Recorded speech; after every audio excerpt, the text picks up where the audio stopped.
আসসালামু আলাইকুম। আমি আজকে আপনাদেরকে দেখাবো কচুমুখী ভর্তা করে। এটা আপনারা কম বেশি সবাই চিনেন। এটা নাম হচ্ছে কচুমুখী, আর আমাদের গ্রামের ভাষায় এর নাম বলে সরি। তো এই কচুমুখীগুলা খুব ভালোভাবে ধুয়ে পরিষ্কার করে নিতে হবে।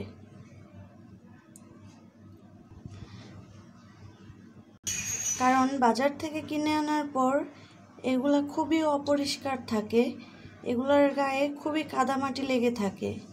সেজন্য হাত দিয়ে খুব ভালোভাবে পরিষ্কার করে নিতে হবে এবং খুব ভালোভাবে সিদ্ধ করে নিতে হবে।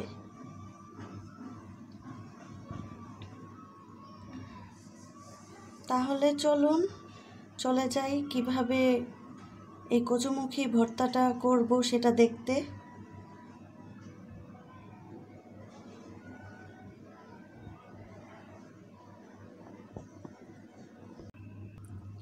আমি এখানে কয়েকটা কচুমুখী ভালোভাবে সিদ্ধ করে পরিষ্কার করে নিয়েছি এবং নিয়েছি পেঁয়াজ কুচি। আর আমি এখানে সরিষার তেল দিয়ে 2টা শুকনো মরিচ ভালোভাবে টেলে নিয়েছি।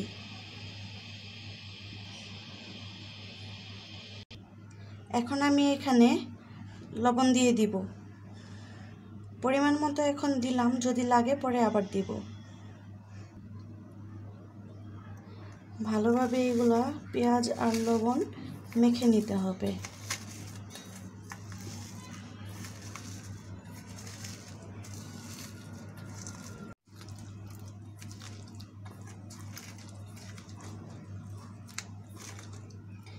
আমার পেঁয়াজ লবণ ভালোভাবে মাখানো হয়ে গেছে। তো এখন আমি শুকনো মরিচ আর তেলটা দিয়ে নিব।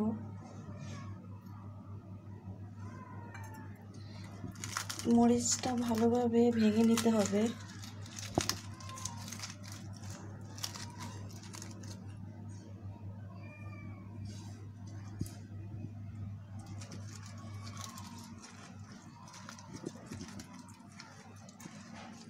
তারপর পেঁয়াজ মরিচ সব ভালোভাবে মেখে নিতে হবে।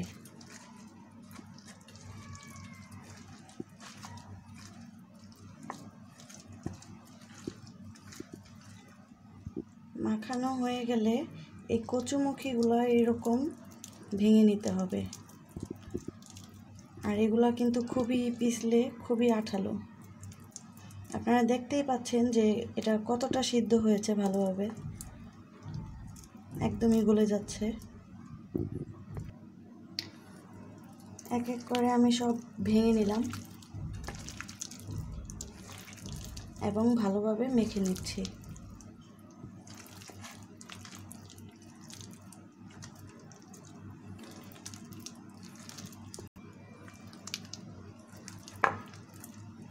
আমার ভর্তাটা কিন্তু মাখানো হয়ে গেছে।